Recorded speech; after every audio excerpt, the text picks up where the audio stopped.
इस दुनिया में कोई गरीब नहीं है। एक वाकया मैं सुना रहा हूँ आप सभी लोगों को। भगवान गौतम बुद्ध ने एक शिष्य को जब एक उपदेश दिया, इसको आप जरूर बड़े ध्यान से सुनिएगा अंत तक। भगवान गौतम बुद्ध एक गांव में धर्म सभा को संबोधित कर रहे थे। लोग अपनी विभिन्न परेशानियों को लेकर उनके पास जाते और उनका हल लेकर खुशी खुशी वहां से लौटते।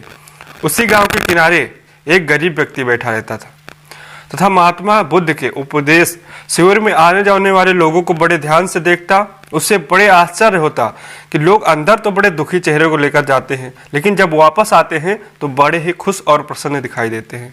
उस गरीब को लगा क्यों ना वो भी अपनी समस्या का भगवान के समक्ष रखे। मन में यह विचार लेकर वह गौतम बुद्ध के पास पहुंचा। लोग पंक्तिबद्ध खड़े होकर अपनी समस्या बता रहे थे। जब उसकी बारी आई तो उसने सबसे पहले महात्मा बुद्ध को प्रणाम किया और फिर कहा, भगवान, इस गांव में लगभग सभी लोग खुश और समृद्ध हैं, फिर मैं ही क्यों गरीब हूँ। इस पर उन्होंने मुस्कुराते हुए कहा, तुम गरीब और निर्धन इसलिए हो क्योंकि तुमने आज तक किसी को कुछ भी दिया ही नहीं है।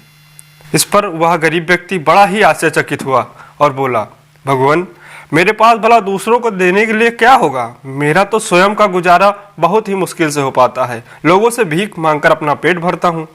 भगवान बुद्ध कुछ देर शांत रहे और फिर बोले, तुम बड़े ही अज्ञानी हो। औरों के साथ बांटने के लिए ईश्वर ने तुम्हें बहुत कुछ दिया है। मुस्कुराहट दी है जिससे तुम लोगों में आशा का संचार कर सकते हो। मुख दिया है ताकि लोगों से दो मीठे शब्द बोल सकते हो, उनकी प्रशंसा कर सकते हो। दो हाथ दिए हैं, लोगों की मदद कर सकते हो। ईश्वर ने जिसको ये तीनों चीजें दी हैं वह कभी गरीब और निर्धन हो ही नहीं सकता। निर्धनता का विचार आदमी के मन में होता है, या तो एक भ्रम है, इसे निकाल दो। कभी भी मन में निर्धनता का भाव उत्पन्न न होने दो, गरीबी अपने आप दूर हो जाएगी। भगवान बुद्ध का संदेश सुनकर उस आदमी का चेहरा चमक उठा और उसने इस उपदेश को अपने जीवन में उतारा, जिससे वह फिर कभी दुखी हुआ ही नहीं।